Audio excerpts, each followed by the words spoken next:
दावत media YouTube channel, मोहब्बत का पैगाम, इंसानियत के नाम।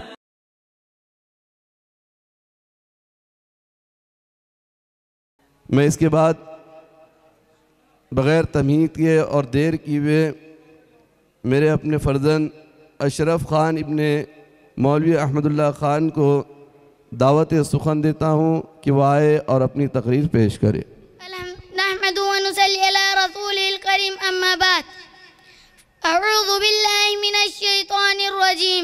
बिस्मिल्लाहिर्रहमानिर्रहीम। या अय्युहल्लज़ीना आमनू क़ू अंफुसकुम व अहलिकुम नारा। मुसलमान मुआशरा सेहतमंद और तंदुरुस्त जिस्म की तरह होना चाहिए, ना वो गले ना वो सड़े और ना उसमें किसी किस्म की गंदगी हो और ना वो बदबूदार हो। लेकिन सच बताइए, क्या आज मुस्लिम मुआशरा ऐसा है कि इसका इलाज नहीं करेगा? किसी के जिस्म पर फोड़ा या फुंसी निकल आई तो उसका इलाज नहीं करेगा? खून और पीप रिस रहा हो, एक जख्म से दूसरा जख्म बेजान हो, बदन बेजान हो, जख्मों से चूर हो और परवाह ना हो, क्या मुसलमान की शान यही है? मुस्लिम माशरे को गंदा किसने किया? खुसूसी तौर पर हमारी नौनस्ली नौजवान लड़के और लड़की इन्हें बीमारी कैसे लगी? वो कौन से असबाब है जो इन्हें खून के तरह खा रहे और उसके तक नासूर बन चले? हमें नासूर का इलाज तलाश करना है। मासी मुनकरात, वो बदकिरदारी, फाशी के रिश्ते हुए नासूर के माशरे से आलूदा नहीं। कब चाउर बेदार होगा? मुआशरा जल रहा है, हर गली में आग लगी है और हम खाबे गफलत में पड़े मीठी नींद ले रहे।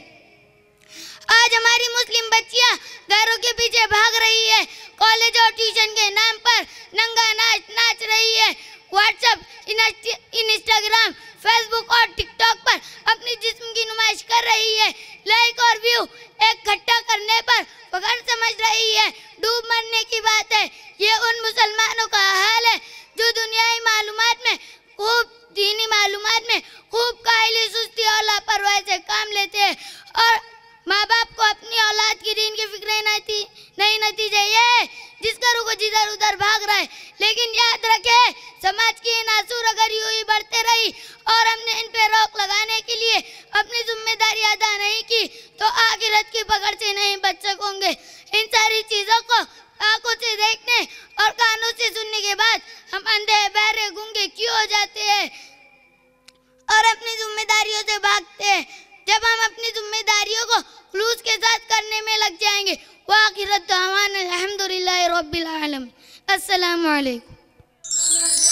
दावत मीडिया यूट्यूब चैनल, मोहब्बत का पैगाम, इंसानियत के नाम।